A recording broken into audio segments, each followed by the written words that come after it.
I just could not take that chance. So this was a case of someone who could have had a job, but because of her personality, she sabotaged herself. So now this is my next excerpt that I'm going to read. And this is another job seeker. And this is called I'm Late, No Apology Necessary. When I schedule an interview, I do expect the candidate to be on time. In fact, probably about 20 minutes early so they can complete an application. So that's a standard rule. You want to get to an interview at least 15, 20 minutes early so that if there's any paperwork to be done, you can do that. Okay? And also you want to be mindful that maybe the trains and the buses, there's going to be problems with them. So you always want to give yourself a lot of advance time. Okay. When candidates are running late, and sometimes this happens, a phone call or email message is good, just to give the interviewer a heads up that you are still coming to the interview. I once had a candidate, Sharon, who had not arrived at the time of her interview, so I assumed she would be a no-show. I started working on something else. About 20 minutes later, I received a call from the receptionist that Sharon had arrived. Just when I had gotten occupied, she finally showed up. I had to fix my face and my attitude before I went to the reception area to greet her because I was not smiling. 20 minutes later. It was an irritating and annoying interview. Sharon carried on about battling school administrators to get her Ivy League degree and about how she would not have had a child if she could relive her life. TMI, too much information. I will talk about that later. And there's a chapter in here about TMI. I detected an edge, an obnoxious tone in this candidate that was off-putting. And mind you, this candidate had impressive credentials. So again, this is another person who, because of her behavior, sabotaged her interview. At no time during the interview did Sharon acknowledge or apologize for her tardiness. She acted as if it were perfectly acceptable to get to an interview late. Sharon was a definite no. About 1 month later, Sharon sent me an email saying that she had gotten a very good job. She also wrote a snide comment about how someone saw her potential and how she could benefit the community. I showed the email to a colleague and we both agreed that sending it was very petty behavior on Sharon's part. I was fortunate to not have hired her. Job candidates should not ever respond the way Sharon did to rejection. If you are not hired for a position, be gracious.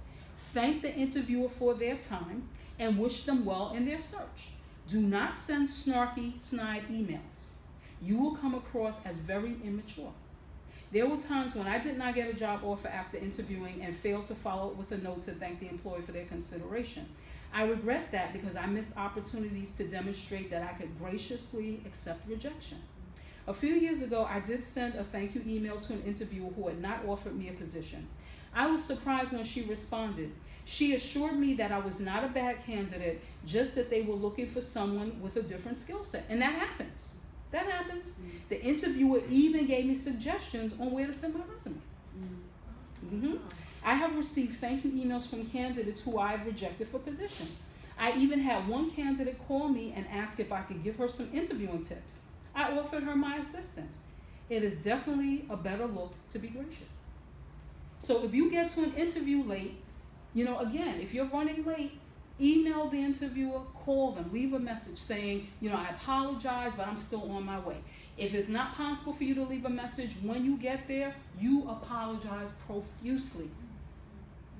But to act like nothing happened and then to send a nasty email after you get rejected, that's really bad. That's really bad. So my next selection, page 24. This chapter is called Stop Whining. Job seekers are cautioned time and time again to not focus on the negative aspects of their previous jobs on an interview. Of course, not everything in a job is perfect, but focusing upon all that went wrong instead of what was right with the job and what you gain from it will turn a prospective employer off.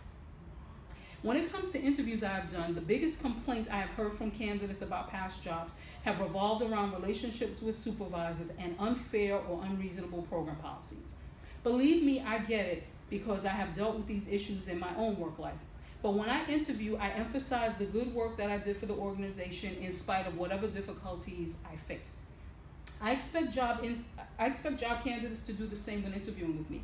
I'm interested in the work that you have done and what you can bring to my team and my organization. Whining about undesirable situations in a past job does not make for a good impression in an interview. I was interviewing Eric for a position. His whining on the first interview cost him a second interview. The initial interview was going well. I was definitely interested in having him come in for a second interview. Then I asked Eric a question about the type of supervisor he liked working with, and that is when the interview fizzled. Eric went on a rant about past supervisors and how he did not like to be micromanaged. Eric made it sound like he was resistant to supervision because of past work experiences. When I ended the interview, I put his name on my rejection list. I would have been Eric's supervisor had he been hired. I was just not going to deal with that attitude. There are negative situations in every job. Again, the important thing during an interview is to sell yourself and what you can contribute to a job, not harp on the negative and whine about past jobs. When you go to an interview, you want to be positive. We've all had bad job situations. Like, I could tell you horror stories about some of the managers I've had. Like, really, your jaw would be on the floor. But when I interview, I don't bring any of that stuff with me. I talk about the work, the fantastic work that I did. That's what I talk about. I'm not concerned with how this person treated me and this manager. No, I talk about me and the wonderful work I've done and what I can do for the organization. I don't have time to whine and I don't have time to complain. I just don't do it. My next chapter. Now, I'm going to take a little departure here because this part is about my personal experiences with bad interviews. Now, on occasion, we do have interviews with bad interviewers. The important thing is to keep your composure. And I talk about that in the book. I talk about a situation where an employer snapped at me. I talk about a situation where an employer kept me waiting for about 40 minutes. You have to keep your composure. But I want to talk about a funny situation that happened to me years and years ago. And I do not encourage anybody to do what I did, but I put this in the book just to give people a laugh. So again, this is part 3, my personal experiences with bad interviews. This part is called ducking out. It was summertime and I was looking for a temporary job. I was a college student at the time. I interviewed for a position with the Summer Youth Employment Program as a senior counselor. My interviewer, Mr. Baines, was a hot mess. He was a young man, slightly older than I, and was totally unprofessional. I do not remember what position he held, but I thought he was a joke. Mr. Baines was scattered. I guess he thought he was successfully multitasking, and he had an attitude. I remember sitting there feeling very puzzled and also very annoyed. It did not feel like an interview at all. Mr. Baines was speaking gruffly when he was actually paying attention to me, and I could feel my temper rising. I was interested in the job, but this interview was just too insulting. Something happened during the interview, and Mr. Baines had to step out of the room. I then decided to step out of the room as well and went home. Yes, I did. I can imagine his face when he came back and I was gone. Mr. Baines probably did not care. I was one less candidate for him to worry about. Now, I do not advise any job seeker to do this. I was young and impatient, and what I did was inexcusable. What I should have done was continue the interview. Even though I was annoyed, I should have been professional and made a graceful exit at the end. By ducking out of the interview,